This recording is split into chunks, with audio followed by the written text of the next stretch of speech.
welcome back to another episode of StitchPhiles with Barudan America. I'm Brandon. I'm Bob. And we have joining us a special guest. He's special, all right. I've used that term, I think, for John. Special. That's how special he is. Yeah, he's very special. Anyway, Vinny Eaccarino is joining us. He's the sales rep for Barudan also, and he covers pretty much the Northeast. Yeah. I don't exactly know. He'll tell you. Top of the states to where he bumps into me.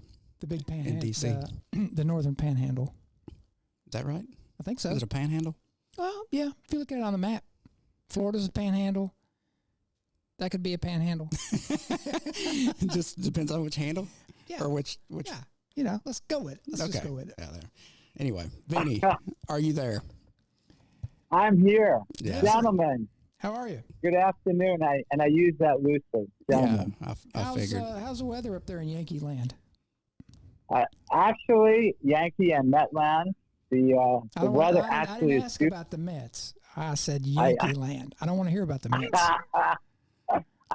I would think that you wouldn't ask too much about the Mets. 3 games, baby. They're looking over their shoulder. They are. We're nervous too. I hate the Braves. I hate them because I hope they're nervous. Why do you hate them? We should be nervous.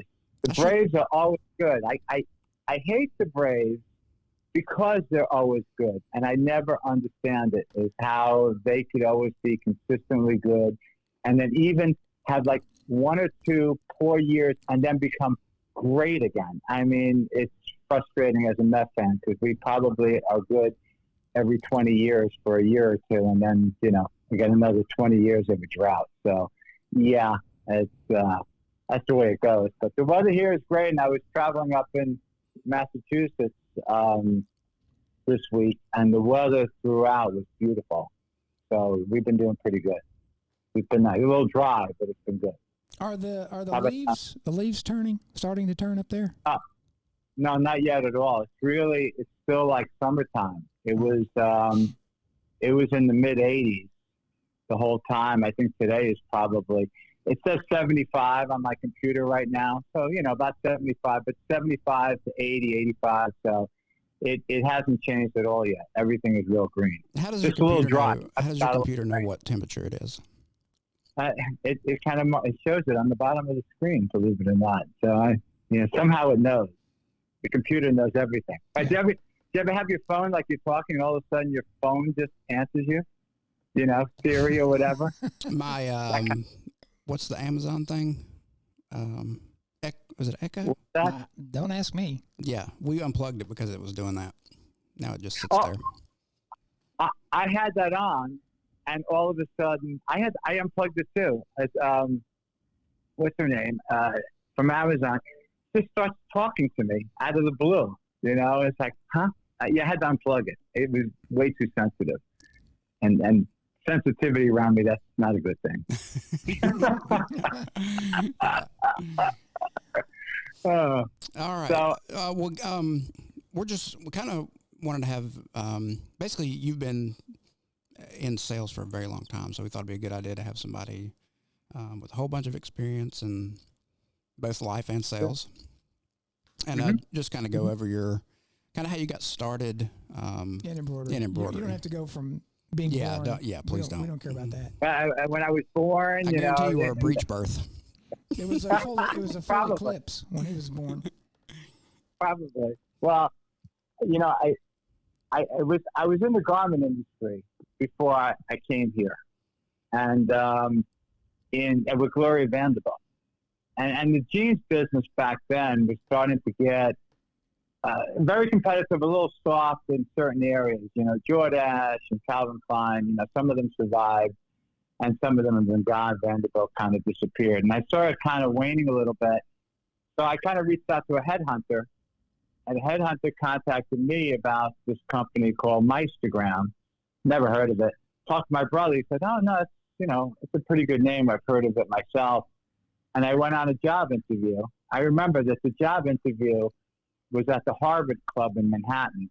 And I went into this place, and it was wall-to-wall books, 30-foot ceilings, 2 fireplaces on each end, and had an interview with with Gluskin. Steve Gluskin was the vice president at the time, and Katz, who was the president. Had like a 3-hour interview. Went great. I was thinking, when I went, the idea was I was going to practice an interview. I had no interest in this. I didn't know anything about the equipment or the industry, nothing at all. I figured, you know what? I have to start looking for a job. I haven't done an interview in like 3 years or look. So I went. And I ended up getting the job. Went back and forth. It took them about a month. I didn't know what, why it took them so long. But they had some bad experiences who ran the office previously. So they finally hired me. They brought me out to Cleveland for a month. But, what a waste of time that was, bringing me out there. Try to teach me how to run the machine. We all know how great I am at that. And we keep you away from them. And the funny thing is, that Steve Gluskin, yeah, you got to keep me away. I can break him, I can't run him. And I remember that Steve Gluskin, and I talked to him recently. He said, "I didn't think you were going to last a month." Okay, and that was, I swear. He said, I just like, no way. I thought you were going to last at all. And that was 1984. That was 38 years ago. So obviously it worked out. And then we went from, even though I was at Meistergram, and that wasn't really bad, it's all the same people. It kind of transitioned all together to become Meistergram and McPherson Meistergram, as you know, and into Barudan going direct and stuff like that. So obviously I got a chance to learn a lot about, the overall, the equipment, the customers, the business, and I love it. I love the business. I love the customers, and of course the company's been great, to us. And what I tell people all the time is, people go, when are you going to leave? I go, leave and do what? I mean, this is a great place to be. How many people can say that they sell the best product in a thriving industry? There's not even a best car. You can talk about Bentley. Some people have called our machine a Bentley, but there's not even, but you know what? There really is a best embroidery machine. There's some good machines out there. There's obviously some terrible machines out there, but we sell the best machine. And then that's kind of an envious place to be, so that's kind of how it all got started, and we certainly went through a lot of changes in the territory up here. We had a couple of people, then some people left and some people merged. So that's kind of the overview of, how I got into it and, where we evolved to where we are today. Yeah. And we talked about too at the sales meeting, like how much we take for granted what a good machine we have, and, stuff that we probably glance over that is probably a very good selling point for our machines. I think that's at the sales meeting, when we were at the sales meeting recently, we went over a couple of features. Here I am, I'm here 38 years, and I'm always pointing out, direct drive and, reasons that we sew hats better than anybody else, and foam and small lettering and fine detail and things like that. But there are other things talking about,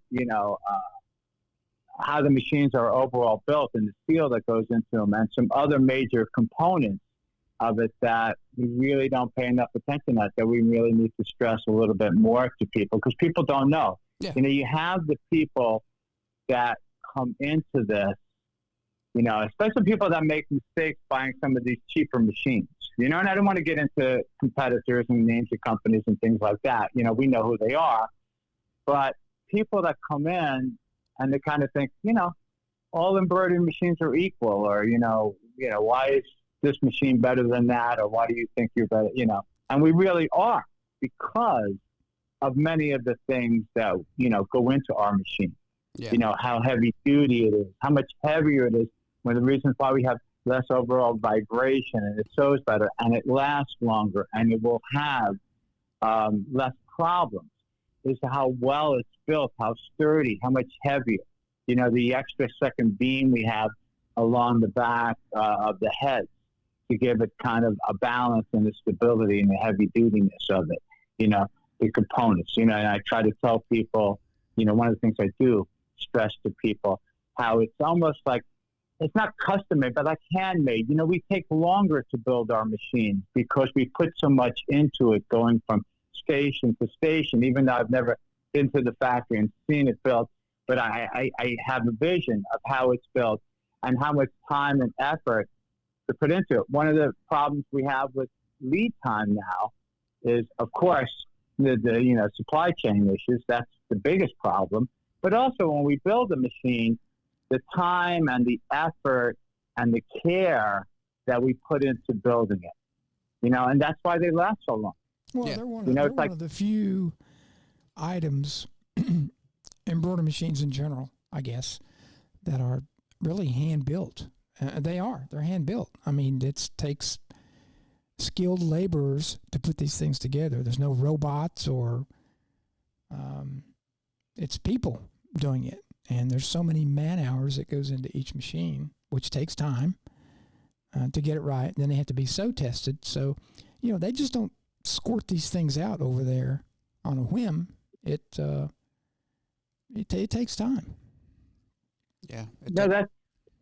I think that really is, the Barudan difference. I really do think the care and the time, and that's why, Sonny, we're older. Remember the commercial for the Maytag sales and the Maytag repairman? He had nothing to do because the Maytag machines lasted so long. And I'll tell people sometimes, I said, one of the good things about Barudan is they last so long. I have hundreds and hundreds of people that have Barudan machines that I sold them over 20 years ago, still running. Mm-hmm. Of course, the bad thing is they last so long. I want to sell you another machine. Yeah, it makes it hard to sell them. yeah, and and when they'll tell me, it's like, try to sell them another machine, and they'll say, but look, I have this one right now. It's still running. I said, look, yeah. I said, but new machines, they'll give you better production. For faster production, increased, output. I understand that they'll last forever, and that's fine. But this is the reason why you really kind of want to go forward. Look today, an 8-head machine will outproduce, a 12-head machine that was built in the 90s. That's how much it's increased, through the years and stuff like that. So that's the selling point. But the idea of saying, you want to buy another machine because your old one doesn't work anymore, no, they're still running out there. They're still running fine. They may not have, good bobbin sensors. They may not have a lot of features, and those are certainly good reasons to buy a new machine. But man, they're still putting out quality embroidery, and one of the things that when I talk to people about new machines, I never really say, let's say you have a 15-year-old machine. I'll talk about, all the new features in the touch screen and the servo motors and things we've added to it that will improve production, faster speeds, less thread breaks. But one of the things I really don't say much, I said, it's not really going to improve the stitch much. I mean, if you have a 10, 15-year-old machine, I'm not going to tell you this because, your embroidery is going to look so much better, because you know what? Embroidery on even an older Barudan still looks great. Yep. Mm-hmm. Because that's how we build the machines. They hold up. That, if we look at one major difference between us and competitors, in my opinion, is that even old machines still so great because of the direct drive and how we build our machines. I mean, wouldn't you say that? Yeah, there are 2 really good podcasts you should go listen to that we did the last 2 episodes, talk about how great they're built. So I would direct you to that. If you want to become a better salesman, Vinny, go listen to those 2 episodes. Okay, I will. You can't be a better salesman. I think you sell more than anybody in the entire universe, but which I don't understand. If I were buying a machine from you, I'd have a hard time. I'd probably have to take a nap.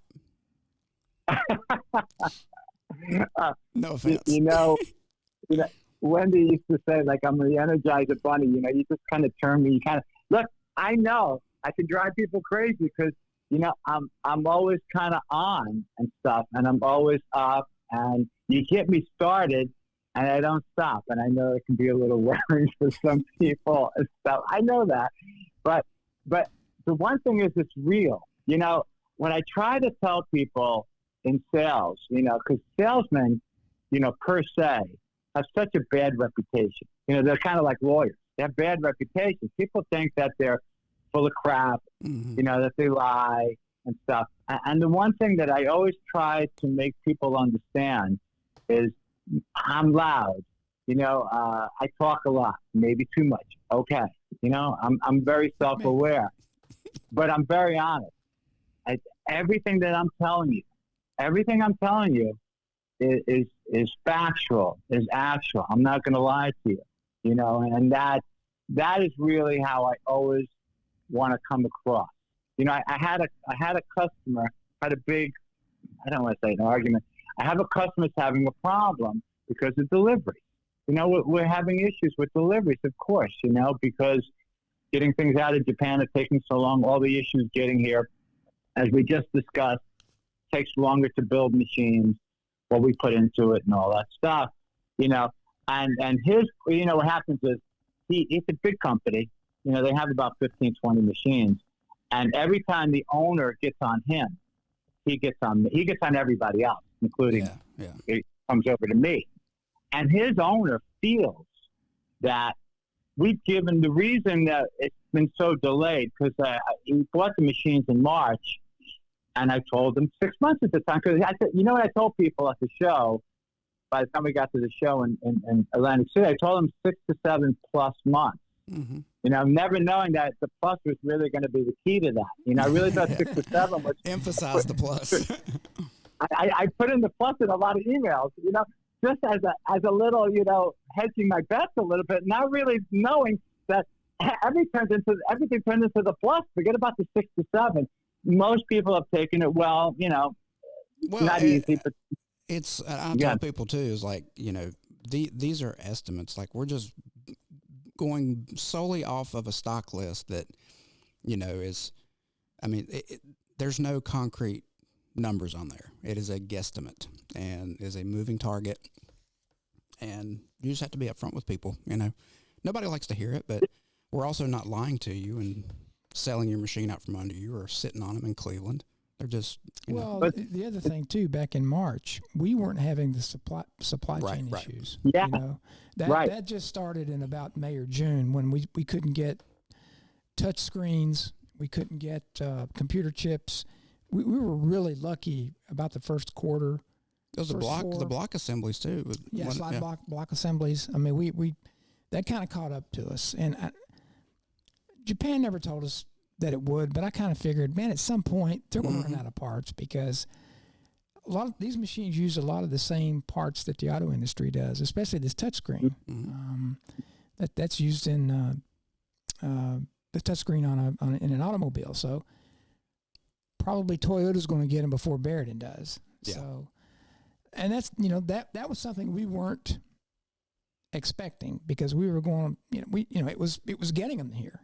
Now it's gotten better. The supply chain issues have gotten better. They're not over, but man, this shipping hasn't gotten better at all. No, not at all. I think that's been what I tell people is that one thing is getting some components, and our factory is only a certain size.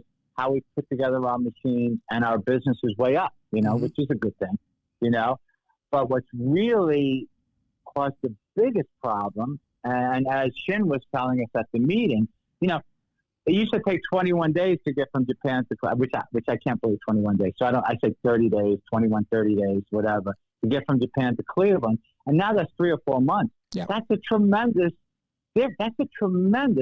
difference. Yeah. And there, at least in our factory, we have a shortage of components. We get an idea of, where we're short, when we expect to get them. That's going to have delays. That's going to really throw things up. But we might be able to, pinpoint and get an idea of where we're going to be at and when we can actually produce the machines.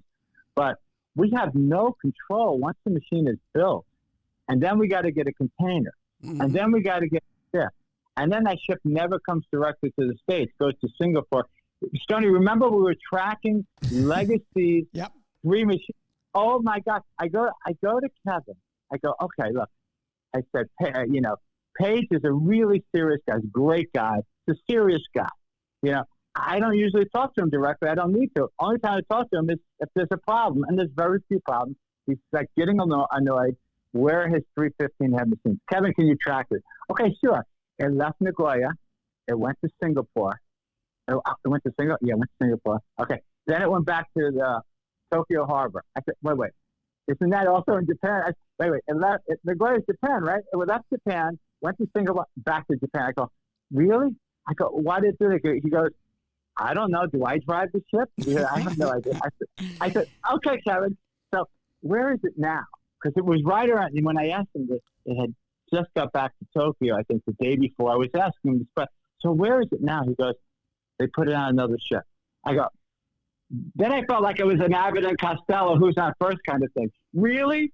They put the 3 giant containers on another ship? I go, yeah. And that's when I was able to get Apollo, who's been a great partner, to kind of switch off and give a couple of machines of Apollos and move them down on the list. Because you know what? When we gave the machines to Legacy, those actual machines that were his didn't come for another month after that. Yep. It was crazy. Yeah, those boats are on the same 3-hour tour that Gilligan and Skipper were on. Yeah, it's like Gilligan. Yeah, we're definitely on the Storm. And going back to my customer, so my customer is like yelling at me, thinking that his owner is thinking that I'm giving his machines to somebody else. Mm-hmm. That the reason that it's not, because we're at about the 6-month time, and his machines are probably looking at November, and he's freaking out, and he's saying that, the owner thinks that you've, taken our machines again. And I had to stress him, and I wrote him a really, really long email. It took a lot of time, and I said, the one thing I can guarantee you, the one thing that we don't do as a company, never, is give somebody else a machine before somebody else. I said, yep. I have to tell you, this may be a good or bad time to tell you this, but I was dealing with Ralph Lauren, with a company that deals with Ralph Lauren, and they were waiting for a machine, and it's been delayed. It was just a single head machine, and I'm dealing with a main guy with the company, and there are about 5 other people listed on the email, and then all of a sudden I get a comment from a guy that I haven't been dealing with the whole time. Everybody's been copied. I'm dealing mostly with one guy. Maybe another guy chimes in. This guy chimes in and said, listen, this is for a flagship store for Ralph Lauren. And we would appreciate if you can move us up in the queue.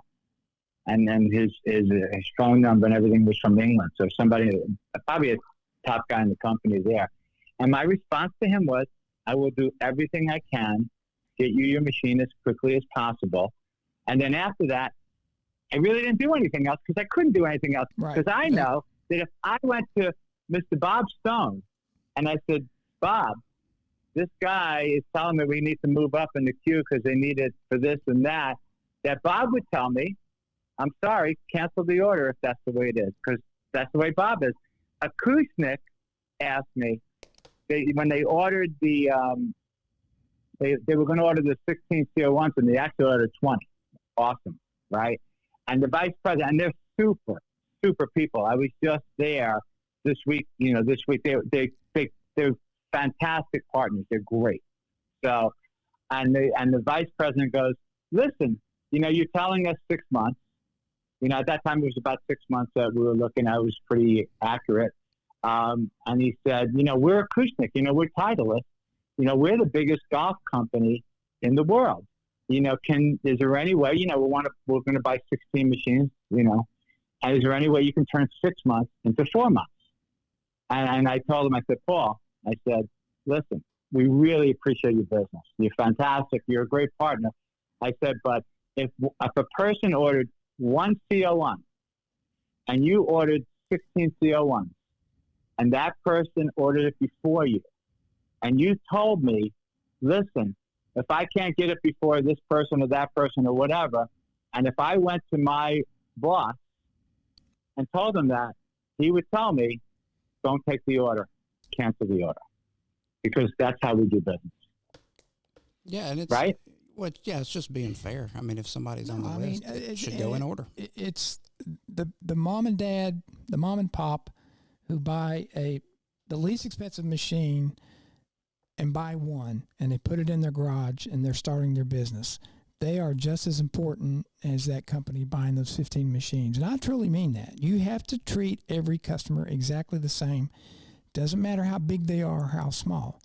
And that's our philosophy. That's my philosophy. I mean, we get asked all the time, is there anything you can do to move us up? No, can't. And we've got some gigantic companies that do business with us, and we just tell them up front. It really hasn't been a problem. I'm just like, that's just not the way we do. And I'm serious. They can go buy something else. You start doing that and moving machines around. First of all, it's not right. It's not the right thing to do. You're not doing right by your customers, and you're not doing right by yourself either, because then you get to playing favorites. Because we need that mom and pop to buy that XL, just as we need Acushnet and Cutter and Buck and these other companies to buy these big machines. But you can't go playing favorites. Yeah, they're our bread and butter. I tell people, and let me tell you, when I told that guy at Acushnet that, he totally understood that. Yeah, I just want to make most that people do. You know, and that's the way they would do business too. Without question, he had no problem whatsoever. He was just saying, I thought I would ask. Yeah. He was great. Yeah. He was really great about it. But that's our bread and butter. When I tell people about my business, we love the big accounts. Look, I handled New Era, biggest customer in the business. Sold them 170, 15 head Barudan, done $17 million of business with just them. I love them to death. They're fantastic. Although they got rid of most of the machines. They made like 150 machines disappear in thin air. I still don't know how that happened, but needless to say, love them to death. But when I look into my territory, and I have a huge territory, and I do have the highest volume, in the business with the company. Not maybe and what'd you say? I said not for long. My sole purpose is to destroy you. It'll never happen. So when I look at that, I was just talking to some people recently. I said, I like to throw out New Era and Acushnet and LL Bean and Vermont Teddy Bear 47. It's great to talk about those companies, but I don't want you to think that that's our main business or that they're more important than you, because sometimes people think that way. I just want to know that we deal with some of the best companies in the industry because we're high quality and they're high quality and they're looking for high quality. So I'm really trying to stress our quality and stuff. And I try to make it very clear when that comes up if somebody questions, I'm nobody here. And I say, you're everybody to us. You're the most important thing. You are our bread and butter. I say 97% of my customers have 1, 2, or 3 machines. They are our primary interest. I said, the big companies, they're easy. They maintain themselves easily. They take care of themselves. They know what they want. They're really much easier to deal with. We put more time and effort into that mom or pop person because they need us. We want to help everybody. And wherever the need is, that's where we're going to be. And you know what? They need us more. They need to understand, look, that somebody comes to me and they want to buy an XL tip, for $16,000. I can never look. That's a lot of money. That's a lot of money to somebody trying to start a business. Somebody's been working. It's a part-time business. They don't know what they're doing. That's, tremendously valuable. That's a lot of money to them. And I take that very seriously. Don't forget, one of the benefits that I have over other people in the company is that I spent the first 12 years in the single head division of this company, the Meistergram division. That's a tremendous advantage that I have because I spent 12 years putting a lot of people into business. So I really understand it. I've seen the stress and the concern and the fear that they've had, and helped them every step, along the way that I could, to make them comfortable, to make them successful, to make them understand that we care for them. That they're important to us, and they are. They're tremendously. That's our bread and butter. That's our foundation. One of the successes we have is we have a great machine, a great company with great support. No question about it. The best in the industry across the board and stuff. And one of the benefits I have being here 38 years, I have a tremendous penetration of the market. I built a tremendous foundation. And I tell people many times, I said, look, when I'm selling you a machine, I want to, one, always have you successful buy another machine. Okay, always. And growth. And we have tons of that. Okay? But you know what? Even if you can't do that, and trust me, I understand if you can't do it. Maybe you just want a small business. Maybe you just want a 6-head or a single head, whatever. And I'm going to treat you just as important, because what I want you to do then is I want you to be happy. I want you to be successful, because I want everybody to be successful. And then I want you to say good things about us. I want you to, say you won't buy a machine. You can't. You're not in that position. That's not what you want to do. But you'll tell somebody else, you know what? You want to get into this industry? You should go to Barudan. You should go to Vinny. You should go to Brandon. They're going to treat you right. It's the best machine in the industry. They're the best company. We live and die by our reputation. Yeah. We have a tremendous reputation, and that is everything to us. And we really, really, really want you to be successful. We really do. We bend over backwards. Thank God we don't have a lot of problems, but it's a machine. It will have problems, okay? And when we have a problem, I'll do everything. I stop everything to solve people's problems. Sometimes I'm a pain in the neck to my own company. I've had people say, hey, an area, what do you work with? You work for Barudan or the customer? I said, listen, if we take care of the customer, that takes care of Barudan. You don't understand. I work for Barudan, but you know what? Taking care of the customer is always good for Barudan.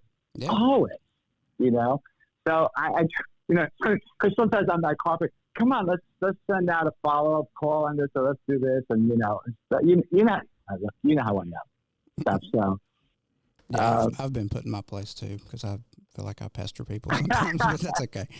And I haven't been here nearly as long as you have. Yeah, no problem. So I hope that gives you some overview of stuff. What else kind of things do you want to talk about? Well, I want to talk about how you pissed off the boss man by your lack of understanding of technology. No, we're talking about it. We don't have enough time for that. Are you kidding me? No, you know I was going to do this to you. Yeah. No, you and another individual who remain unnamed. Who's not here today? Who's on vacation? I'm not talking about her. Okay.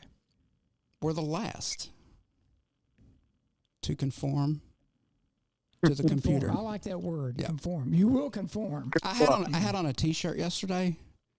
Was it yesterday when you were so pissed? Whatever day it was. I think it was Wednesday. Anyway, I had a shirt on that said "Join." It was early in the morning. The guy gets up so goddamn early in the morning. I work until 12 or 1 o'clock at night. You get emails to me at 1 in the morning and stuff, and I get started probably about 7:30 or so, and Bob is up at like 5 in the morning just laughing. We both are. Oh my God! Riser. I'm checking. See, here's the thing. When I get up, Japan's getting off work. So I usually have about 10 emails from Japan that they don't expect me to answer. They're not saying, oh, you got to answer these, but I feel obligated to. Plus, I get up and I go to the gym. I'm just up. I'm up at 4:30, 4:45, pretty much every morning. Yeah. And I'm checking my emails. And usually from Japan. Like I said, they have 4 or 5. And I rarely get one that early from you. And we'll just things progressed. Yeah. Well, my shirt, he was he was pretty heated. I'm not going to say anything I shouldn't say, but I had on a shirt that said "Join or Die," and I said, "Vinny needs to understand. You're going to join and you're going to die." Yeah, I was like, he needs to understand. It's like, do you want me to talk to him and tell him if he does not get his stuff together, he's done? He's going to die. No. I got that clear. You know, and I got right up. Well, not only that, I think what I didn't quite understand, and I hate change. Look, obviously, I'm the same job for 38 years. What did I tell you? What did I tell you earlier? I told you. I said he didn't want to change. That's what he told me on the phone earlier. I hate change and stuff like that and stuff. And I'm here 30 years, and I'm good at, you know, a lot of things that I do. Certainly not everything, obviously, and changes it.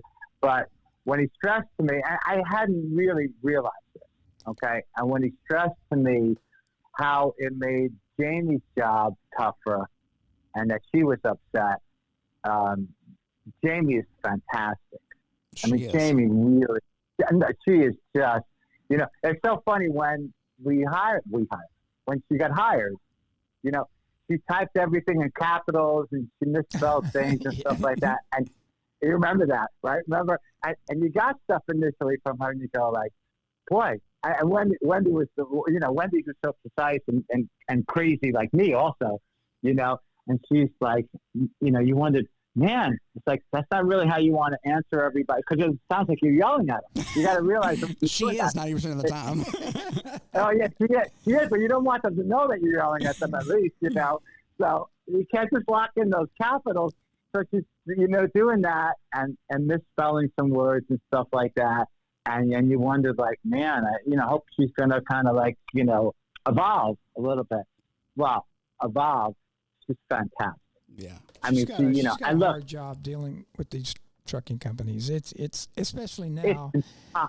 It's gotten even worse because there's fewer trucks running routes, and freight is astronomical. And customers get mad at the freight costs and the surcharges, and we have, you know, she does a really good job of getting the best deal she possibly can, but I can't get a hold of the prices of some of these routes. Well, it can cost more to ship a machine to Cincinnati than it does to Maine, and I don't get it. And has something to do with the routing. Maybe they only have one truck that goes a week to Cincinnati. I'm just throwing that out. I'm not saying Cincinnati's, but it's crazy what freight costs. It's a license to steal.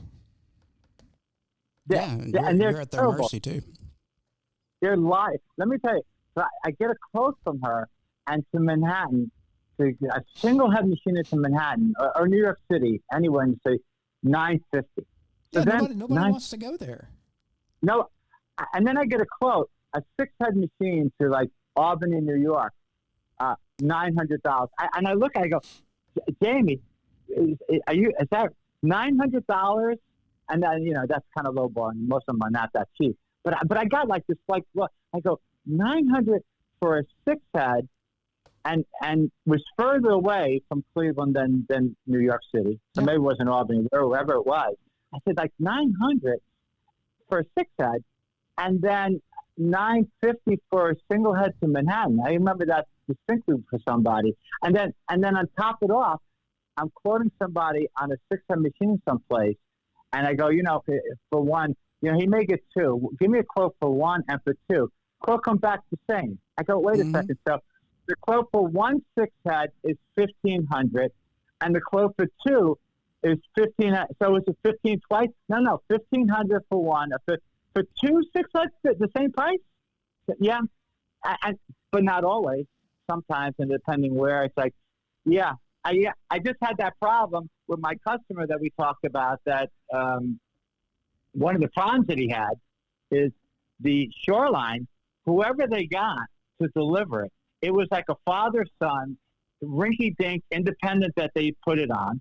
Guy delivers to a rigger, a sharp rigger in Connecticut, a really sharp rigger that you never have problem. This guy is really professional, and he pulls up with the 15-head, and you know, which is a monster, and he doesn't want to pull it into his driveway. And the guy goes, I get 50 plus foot tractor trailers in here constantly. It's not a problem whatsoever. It's not like difficult to bring it in. He goes, no, I want to like bring it next door. He goes, you can't bring this 8,000 pound thing next door. I needed you to bring it in here so I can get it off of your truck. And they got into a fight. And then the guy told the rigger, he goes, oh, we're going to jack up the price of this. That's what's the problem. Went to my customer is that the driver told the rigger, oh, wait till you get the bill on this. So that just set everything off in motion. So no, the trucker, that's what I mean. Jamie has been so good. She has such a difficult job because dealing with truckers are impossible. Dealing with all the different salespeople, that ain't easy. I know I ain't easy, So there's no doubt about that. Yeah, and then, of course, I'm not on board with the newest technology, and I didn't realize that it made it harder, that what we do in the new program makes everything more streamlined, makes it a lot easier. Again, if you'll remember back just several months ago at the sales meeting, I gave a wonderful presentation on the benefits of Quote Valet. Clearly, somebody slept through that class. No, I guess I don't know who we're talking about. I don't know either. I wasn't in a good mood. We have a bad connection. I wasn't in a good mood that day, and Jamie was mad at you because she and we get along great. Jamie and I get along great. No, I mean, and she gets onto me and jumps onto me, and I'm like, so when she jumps onto me, I'm like, all right, I got to do something. Somebody else is going to get the wrath of this because when Jamie gets mad somebody at me, else. If she jumps on you, you're going to jump on somebody else, yeah. and I was the target. Deservedly. It wasn't only, if it's any consolation to you, it wasn't only you, and there's another. That's what I was saying. There's one other will remain unnamed. Because Jimmy's like, well, while you're at it, this guy, he doesn't do it either. Yeah. And I'm like, and I did get aggravated because I'm like, we spent this money on this program, and if you would just give it a chance and use it, I know change is hard. None of us like change, but when Thad and I decided to go to the valet thing, and we let Brandon, Robert Grundy, Gary use it, and I said, I want you guys to drive this thing, and you let me know if it's worth it, because it's not cheap. We pay a monthly fee for this. But Jamie loved it, and I could see the benefits for you and for her. And anything that can take some pressure off of her and get the quotes back quicker, the deposits in a timely manner. But I think once you use it, and as Brandon may or may not have explained to you, I know he did at the sales meeting, if anybody was listening, but there's so many things in there that will benefit you as far as following up with your customers. So it's a good thing, and I believe in it. But I'm like, man, we spent money on this thing, and I thought everybody was using it. I thought everybody was on board. I also did too, because you blew a ton of smoke up my butt at that meeting. You're like, this is going to be great. And then radio silence until you get blessed out. No, I did not yell at you, Vinny. I didn't yell at you. I don't yell. He may say different. And at the meeting, I thought, look, you guys try it. We got 10 programs. There's 13 of you. If all 10 get used, one person may not be able to use it. So I'm thinking, okay, well, everybody, I'll get to it. And I never got to it. And then I found out. I better get to it. I got to it. So I'm working on it. It was so well received at the sales meeting that I told Thad, I said, well, let's just go ahead and buy a couple extras. Let's just, because I think everybody's going to really be on board with it. And you will. It's a good thing. Okay. I mean, we used that crappy old Excel order form so I hated that. And Wendy was still here. And I'm not, this is not toward Wendy. Wendy did a great job putting that thing together, but I hated it. I'm like, every time I looked at it, I'm like, we've got to do a better job with our presentation, with our orders. And that's when Thad said, well, let me start looking at something that's more professional looking that the customers will like, and makes us look like a reputable company instead of this thing that. Here's something on a napkin. Yeah. And and Thad did a bang up job. He looked at several programs, and he said, "Man, we need to look at this." And then we got a presentation. We went down to Orlando for a seminar with it, and I'm like, "Man, I'm on board with this. I really think it's good." And it is good. QuoteWorks is great. I like it. I'm extremely happy with it. And is it perfect? It's not perfect, but again, their product is, I don't want to say it's cookie cutter, because it's not. There's some customization that they've done for us, but it still is. You can't be all things to all people. Yeah. But I'm glad to see you're on board. I am on board. And when I started with forget about the ballet, but when I started with the new program, again, in the very beginning, I hated. I don't know if I hated it. If I go, man, I don't know if I like the way this looks. Again, it would change. Hey, look, we're starting to discuss how I got into this. When we can go back to 1996, okay? So in 1996, we, I'd been with doing the single head, Meistergrams, went from Meistergram to actually monogram equipment sales for about a year, okay? Because they sold the company to McPherson Meistergram, but they kept the New York office and the Cleveland office. They wanted to keep the two biggest offices, and we had Dick Keys. Do you know that? Remember that name, Dick Keys? Bob, did you ever meet him? Yeah, I know him. Oh my God, Dick Keys. Oh my God, that's crazy. So Dick Keys ran it, and maybe into the ground a little bit. So then about a year later, we got absorbed back to McPherson Meistergram, but we kept the division separately. We had Meistergram run by Gluskin, and then we had the 2 through 6 run by J Bum, and then the 12 heads run by Jerry. And we did that for quite a number of years, 10 years. And then what happened is, I'm selling all these single head machines. So I'm selling, 100, 150 single head machines, a year. And people are getting into the business. I'm putting all these people out of their homes, and then moving into shops, and then they're expanding. And when they expanded into multi-head machines, they had to deal with a different salesperson, which is fine, but it almost felt like dealing with a different company. So they had the bond with me, and then they had to deal with Frank or with Steve Hobbs, which is fine. They're great, but they didn't have the connection. So sometimes they go, well, if I'm looking at that, maybe I'll also look at Tajima, or I'll look at some other competitors. And we lost some of those people when we shouldn't have. Mm-hmm. And finally, in 96, they get the idea that let's put all the divisions together. Well, two things.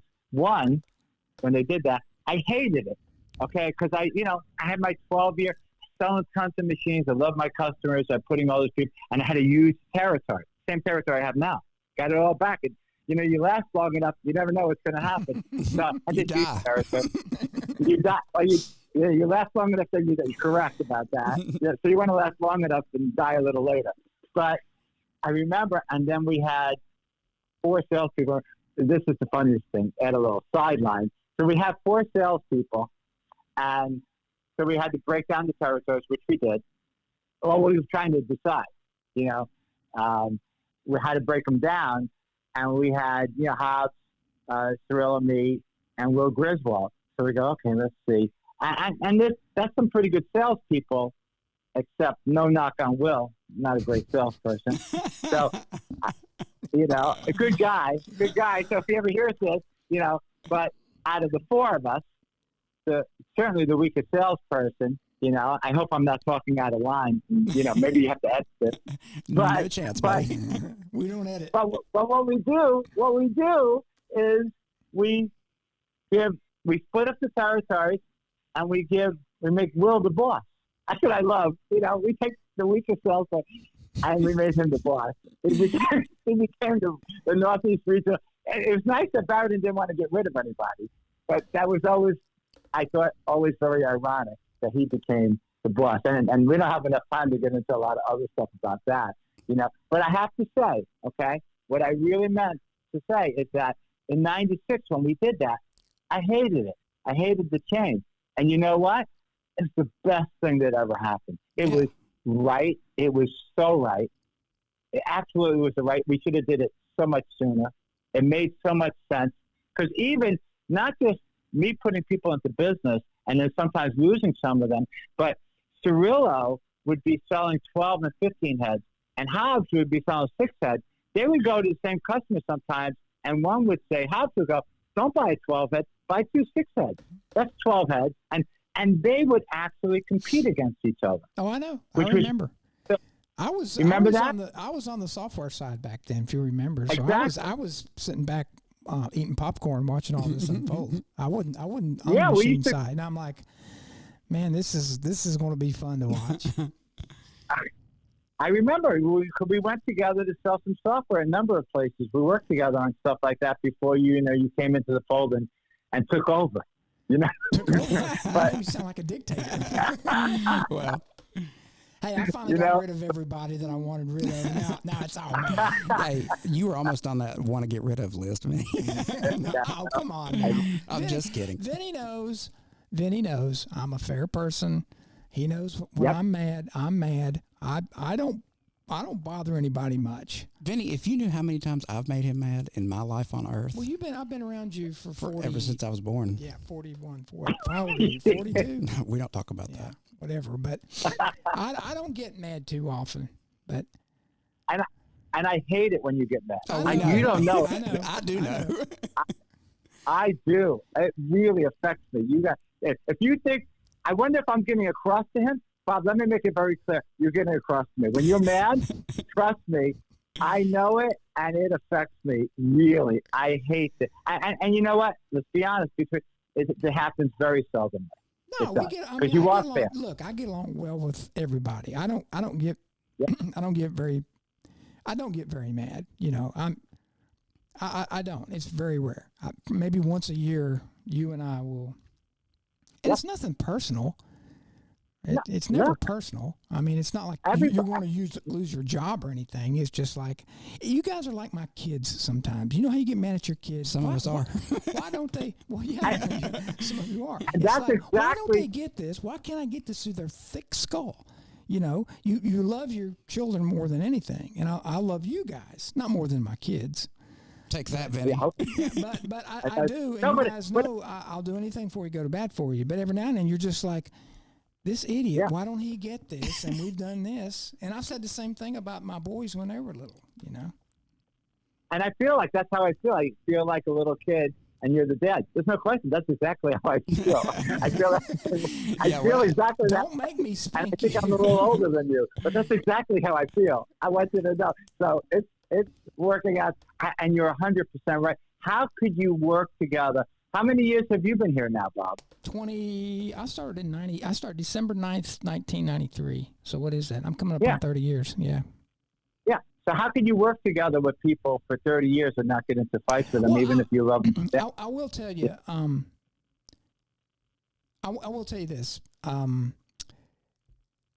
was here in the McPherson days. Obviously not as long as you. I loved working at McPherson Meistergram. That is the most fun place as far as fun goes that I ever worked. Yep. And we had a ton of people because I worked in Greensboro. I worked in the Greensboro office at one time. We had the DC there. We had 200 people in Greensboro, and we were always going to lunch. And sometimes you couldn't get anything done. You remember, Darren Shiflett, David Lee. Remember all those guys? We all used to hang out. Dewey Rutledge. All these guys, we used to hang around. We'd go play golf in the evenings. We'd go to lunch together. And we truly became very, very good friends. But things were good then. It was I probably shouldn't say this. It was easier to make money back then because business was just like so good. Yep. And it wouldn't last forever. Things got tough, and I said this on another podcast. When NAFTA passed, things got tough. You remember all the companies that went down south, and we lost the big machine business, which was our bread and butter. Man, when I first came here, I learned to sew on a Prosperity Plus single head. Sam Smith at the showroom in Greensboro over on Wendover Avenue taught me how to sew, and we didn't have an inline head. I went through the whole thing with the caps and everything. So. It has been a very long and sometimes very arduous journey, but looking back on it, and the friendships I've made, and the brotherhood and all the experience, I would not trade it for $1 million. I honestly wouldn't. It's been a life-changing experience. And I know that sounds hokey. I know that sounds corny, but you spend so much time at work, and you want to. And you know, we've had some people here that I never really got along with, but I never fussed with them. I just stayed away from them. You know, I don't look for fights. If I just don't mess around those people. But I would say 98% of the people that I've worked with here have truly been great people. I couldn't agree with you more. I used to love, you know, the nice thing when I was with Meistergram, I had the Meistergram group that was out of Cleveland, and then I had the Greensboro, and we loved going down to Wendover and Greensboro and stuff, because we loved going down there. We loved the people. God, the Bobbin show, you know, well, we have 150 people working for the company at the time, maybe who knows how many, and the Bobbin shows were fantastic. I mean, we've seen a lot, and no, it's been I've loved being here. And this is not a job. This is a career. This is, you know, when I talk about corny, I say, you know, welcome to the Barudan family. I really mean that. I mean, I look at us as workers, as a family, as a team. No question about it. We are a team, you know, and if somebody, you know, you're only strong as your weakest link. So you have some weak links, and then you're going to be weak, and you got to, you know, cover for that and stuff. So we are definitely a team, and I definitely look at it as a family, and I look at it as our customers. It's kind of like an extended family. Exactly. You know, maybe some crazy uncles and crazy aunts, but they're like our extended family, and I really do truly feel that way. It's not something that I make up or pretend. Look, I don't know how to pretend. I'm just not a good pretender. It's, you know, that's why I know me personally, and I'm speaking for you too. I'm sure that, you know, if somebody's upset or worried about where their machine is, that's why it sits on you so heavy, because you want them to be happy. You want them to have the best machine. And it's almost personal to you too, because like, I don't want to make somebody upset, and I'll do everything I can to try to make it right. I mean, I really feel like we all do that, honestly. I think I know that I do it. I know you do it. I think we all do it. I absolutely, and no question. You know, when a customer is, like when Bob's upset at me, I get upset. I don't want him to be upset. You know? But when a customer's upset out of something, that really affects me. Yeah. It's not like I hang up and say, to hell with them, or I don't care, or I forget about it. It like really weighs on me. Oh, yeah. It really does. You know, and maybe, you know, I think that's how it should be. I really do. Yeah, if you care about what you do, and you really do care about your customers, and you want them to be happy, it should feel that way.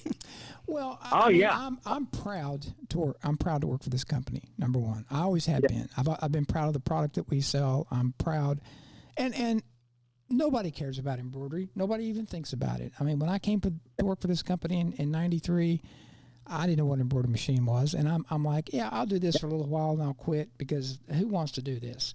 And I can't explain it. I said there's this black hole of embroidery. It sucks you in, and you can't get out. And I'm joking about it, because it truly is a really good industry to be in. But I also wonder too, what if I'd have gone to work for Brand X? I mean, maybe it wouldn't have been so good. Right. We do make the best machine, and I believe that with all my heart. But you know what? Again, what if the company wasn't that good? What if they tried to, you know, cheat their customers, or they didn't care about service or support? I mean, you know, when Cleveland took us over, you know, we went through that whole fiasco when Wilcox and Gibbs went bankrupt. I didn't know how that was going to work out. I didn't know, because did they have the same philosophy as us? And there were some bumps in the road. You know, when they first took us over, they built machines. They weren't a service-oriented company, and we kind of had to train them and say, look, you can't charge somebody for every little screw that you send them, or every little part. I remember, I'm not going to name someone in accounting who's no longer there, but you know, you give away a set of hoops. Well, who gave you the authority to do that? Well, I'm the boss. Well, do you know how much they cost? Yeah, I know exactly how much they cost. And do you know this person just spent $50,000 with us, and we're fussing about a couple $100 worth of hoops? Yeah. You know who I'm talking about. Yeah. But it was because they were manufacturing, they had to know, in their defense, I'm not saying they were totally wrong, because I tried my best to look at both sides of every equation, but they had to know the price of every screw that went into that machine, because at the end of the day, they had to know it costs X amount of dollars. Right. So correct. It was a different mentality, and I think we both, it probably took us 4 or 5 years, don't you think, for us to get all that straightened out? Yeah, no, it whenever a manufacturer goes direct, they don't really have the concept of, what the customer needs are. We're like the soldiers, just like the general, making the plan of war, and then the person going out there and fighting and stuff like that. So I don't think they always really understand, what's out there and what needs to be done. And sometimes how a minor thing that costs very little can be so invaluable to the customer, and goodwill and happiness and success. And you try to relay that, and they don't really always understand, because it's really two separate concepts. I agree wholeheartedly on that, and it does take time when manufacturing decides to go direct themselves, because they don't really understand that end. And the sales organization needs to understand the plight of the manufacturer as well. Yeah. It goes both ways. So yeah, there's always going to be a transition. We've gone through a number of transitions, and we've always worked through them, and we've been very, very successful. We really have, and we've made a lot of happy people out there. And I think that, look, we love to see good embroidery out there, and we know that nobody can produce it better than we can. Absolutely. And that's a real feeling. I remember being in, where was I? I was looking at a Hard Rock Cafe jacket, and it was maybe I was in a casino, and this was years and years and years ago. And it was the full back of a jacket, and the jacket at that time might have been $150,000, $200,000. And today's dollars, it might have been $300,000, $400,000. I was looking at it, and the embroidery of the Hard Rock, there were no trims, between the letters. The H, A. There's no trims between. And I'm looking at this, and I'm going, and it's really a high-end jacket, beautiful design, and no trims, because obviously, embroidering it over in China someplace, they didn't want to slow down the machines and put in the trim stop. And I'm looking at that, and I'm going like, I can't believe that they're charging this amount for this jacket, and they don't even trim it. I go, wow, how could they do that? A thing that you notice, and other people would. My son's hockey team, they were getting everything embroidered, and they wanted to put their names on the turtlenecks. Mm-hmm. And my wife goes to me, "Do you want to get involved and help them out?" I said, "No way." Whoever, some other mother was doing it. I said, let her get the shirts, get them involved. I said, I don't want to get involved in that at all. Let them do it. Fine. So we get the shirts back, and I buy one like everybody else. And the names on the turtleneck look so lousy. Oh my God. And the funniest thing about it is we get them back. I look at it. So I look at, my son's Brandon too, Brandon. So I look at Brandon's hand.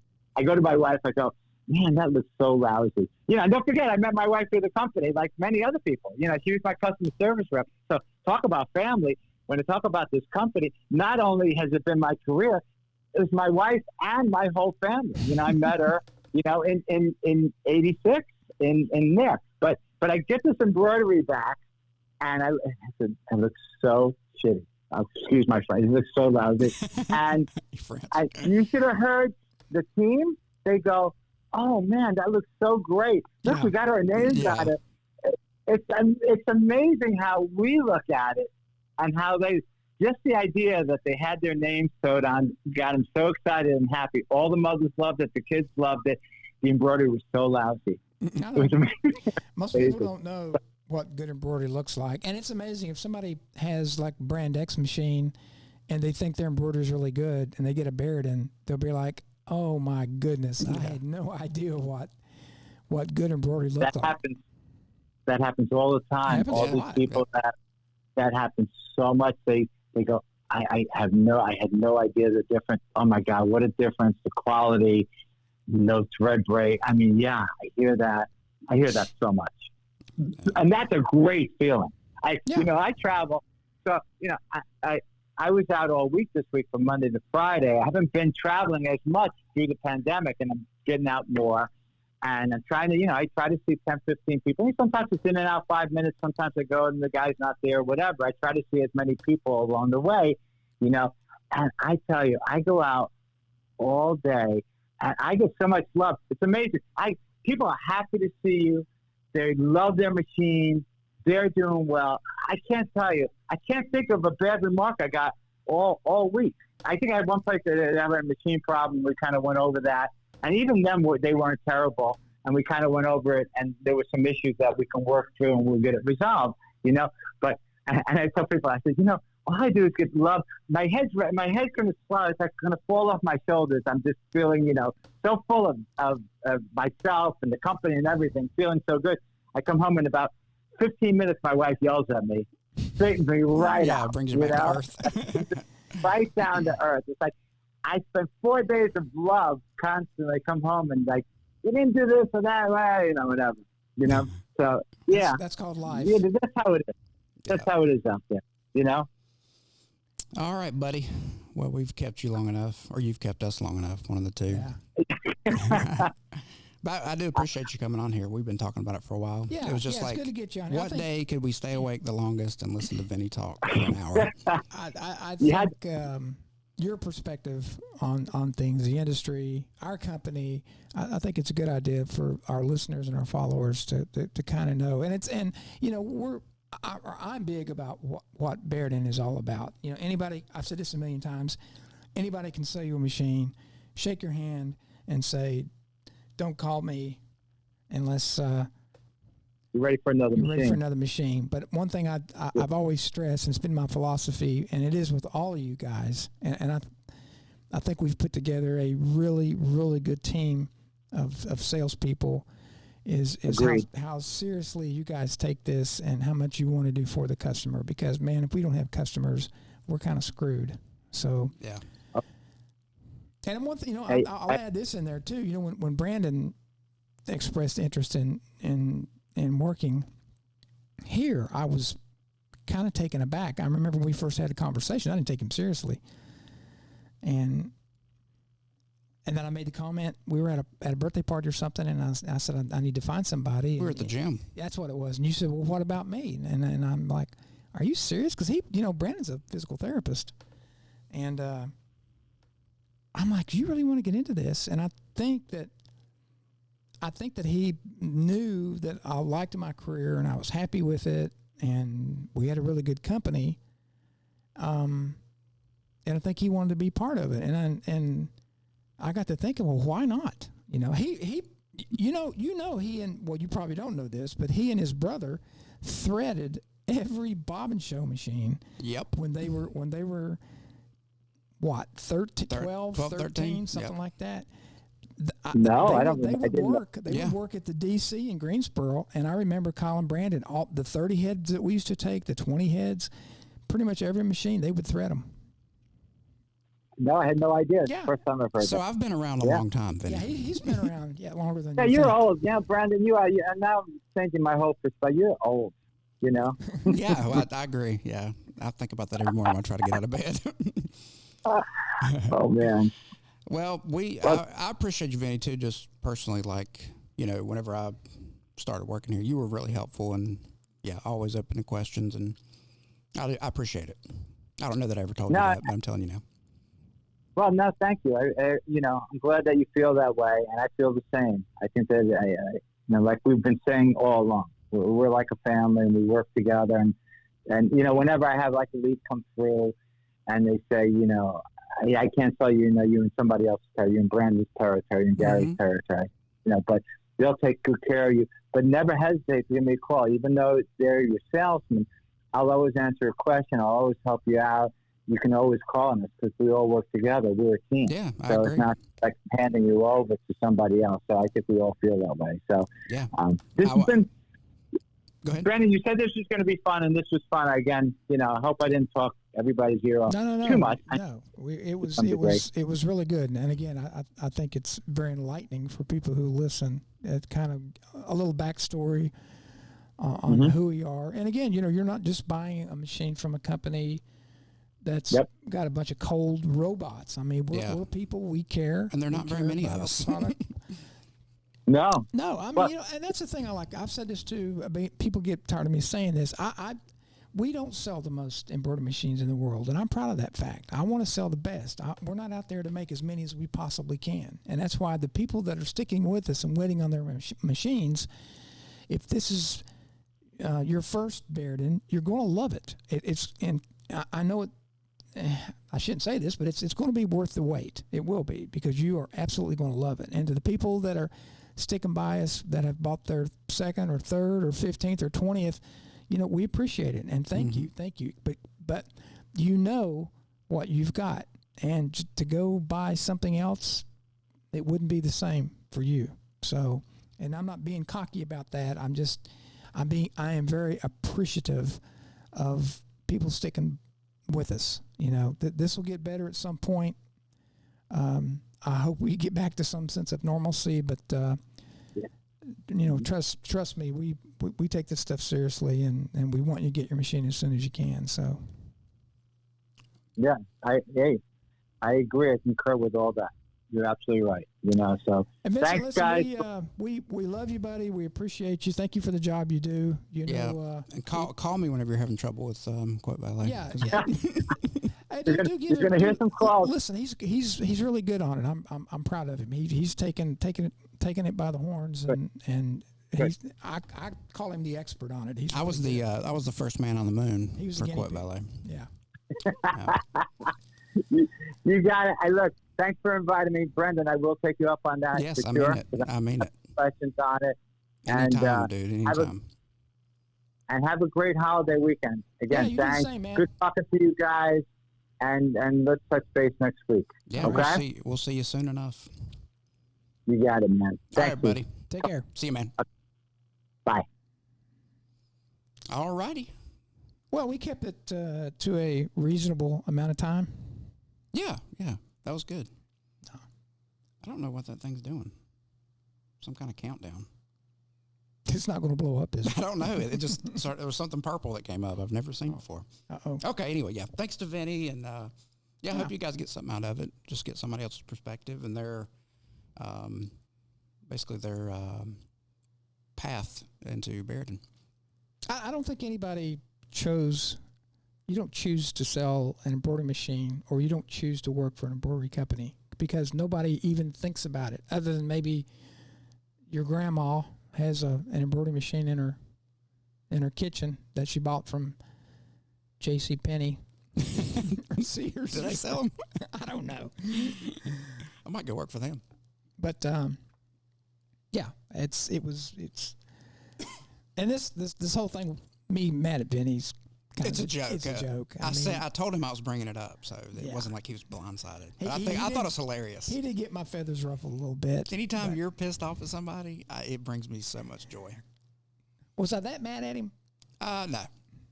Yeah, I didn't think so. It irritated me. When I was at the gym that morning, I read his email. It kind of set me off a little bit, and I was probably wrong. And when you read emails, you can't. No, people always put. Ashley does this. She'll put, when she's reading somebody's text message, she'll put a voice to it. Yeah. Like if she's reading it to me, she's like, listen to this. And she changes her voice. Like, how do you know how they said it? You don't know that. Yeah. Yeah. That's why, people send an email or something. I just read it, take it at face value. If they're mad, I'm sure I'll hear about it. But yeah, you can't put context into an email or a text. Yeah. But no, it all got squashed. I just thought it was hilarious. Like, nah, he knows. Yeah. And anytime something, Vinny, he's so successful. I like when the legs get knocked out of people like that. I'm just kidding. Well, the thing is, Jamie jumped onto me and hurt my feelings. Right. So it's basically Jamie's fault. Yeah. It's Jamie's fault. That's trickle down anger. That's what happened. Jamie started it. Yeah. So she got mad at me and yelled at me. So if she yells at me, I'm yelling at somebody else. Yeah. I didn't get to hear all that. I just caught the tail end of it. She let me. I was like, this is going to be good. Yeah. She let me have it. It really hurt my feelings. I had to go to therapy for a couple of days. It really bugged me. Sure. You need to see a therapist. You have not. I do. That's true. All righty. Well, the next episode will probably be from GPX, because when this episode comes out, I think GPX is that following week. Is it? This is that future math we try to do. I'm not doing it. I'm not doing it. Yeah, I'm pretty sure. Anyway, well, I hope you and John and me. Maybe we can. Yeah, that's what I was. Down yeah, because John's coming. He's going to hang out at the booth with us in Charlotte. Okay. And then the impression show is at the end of September. So that's 2 things coming up for housekeeping. End of September. Yeah, so it goes September and October. Oh, impressions. I'm sorry. That's what I said. GPX, then you said impression. Okay, you're right. Yeah, I'm sorry. Yeah, you gonna get mad at me now? I'm gonna get mad at you. Hey, listen, get your stuff right, dude. Yeah. Well, anyway, we appreciate you guys subscribing, liking. The code is up on Facebook and Instagram for the GPX show. Mm-hmm. We don't have one for Fort Worth yet. Not yet. They haven't sent it. We usually get one, so yeah. If we do, keep. In the past, it has just been Barudan, but I don't know that that's the case. So we'll post it when we get it. Hey, another thing too. Did you get the notification from? Who do we do our podcast? Who's hosting our podcasts? Or who do we use? Oh, Buzzsprout. Yeah, did you see where we just did our last episode with Charles Reeves? Was our 25th? Yeah, I know that because I make them. I didn't know that. Yeah, I didn't know we had done. I thought it was more than that because it seems like someone would have said, "How many have you done?" I would have said, "I don't know, 10 or 12." No, it's been a lot, but I thought it was more than that. But yeah. We don't do it. When I've done podcasts in the past, they're like every week. Some were even twice a week. Wow. But we can't do that. It's a labor of love. But we love doing them. Yeah, and we hope you guys like it. And always you can leave comments and let us know what you want to hear. Sure. Improvements. Yeah. Just be kind because you don't want to make Bobbin upset. You'll take it out on Vinny. If somebody wants to send me some nice Bavarian pretzels, though, that would be nice. Are you eyeballing them over there? I think you finished the bag off, ain't you? No. Okay. No, I got plenty. Your mother keeps me in pretzels. She has to work an extra job, but yeah, I'm sure you're going through them like I've never seen before. I'm getting fat. Oh, hush. All righty. We'll see you guys on the next one. Thanks again guys. for everything, and we'll see you in Charlotte. Okay. Yeah, that's how I'm winning that one. Good. See ya. Adios.